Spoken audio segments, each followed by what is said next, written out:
Sziasztok! Na most már az elején szeretnék kérni egy kis visszacsatolást. Ki az, aki hallgatott valaha is tilos rádiót, esetleg hogy tudja, hogy mire van szó, az légy tegye fel a kezét. Jó vagytok. Remélem lesz helye a mondandónak.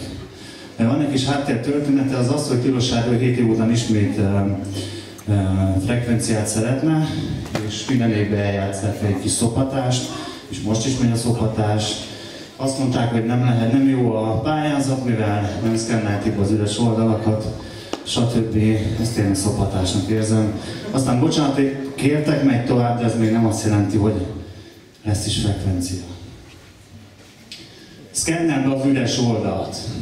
Nem miért, azért mert mondtam. Nem kell mindig visszakérdezni. Ezt így kell csinálni és kész. Ha rekedést kérünk, akkor azt hoztok, nincs kérdés. Szkenneld be az üres oldalt. Igen, mind a 467-et. Nem miért? Azért, mert mondta. Nem érti. Nem kell mindig logikát keresni az átok, mert ez olyan ország, ahol az észszerűség tilos, rádiót hintünk, vagy mákot, mindegy, majd úgyis bekajáljátok. Itt mi diktálunk, amíg diktálunk, úgyhogy megkaphatjátok. Meg tetszik a rendszer? A lehetetlen elnyel. Az illiberális szervezetben nem kell. A szabad száj elhallgat, farkasok felfalnak, csak mert nem érdekből születik, az ész inkább elballag. Mindig szeretetből építkezel, ezért még hallok. 23 éve ezek az étel, szabad beszéddel, népnevelő zenékkel. Miért még az étel, csak kérlek bírd ki még épésszel. Januárig rezeg az étel, mert a sok fehér lap a PDF-en nem fért el. Legyen tilos étel, ezért tüntess ki figyelemmel, nem kevéssel. Megéri, mert olyan zenék mennek, amik tágítják a perspektívát. Megismered az egész palettát, itt nem nevelnek zenerasszistát.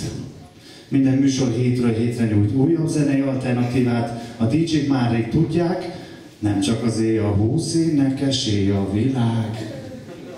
Hát nem érted? Ha támogatod az undergroundot, a tilost akkor bevéded. Emlékszem, régen a mixek kazettákon gazdát cseréltek, Zsolt lemezeivel indult lemeztáskáján vitt az egészet, akkor már nem fáról sugározták a kalózok a népnek. A legendás Kultiplex, fel a lépcsőn stúdió, hány zenés barátság született ott, nem is tudod, de lehet. Így jó, ez a rádió maga az underground, mindig egy család, és nem olyan könnyű kivágni egy terebélyes fát. Mélyen a gyökerek, a földben, a korona az égben, sugározni kész, úgyhogy tényleg nem értem.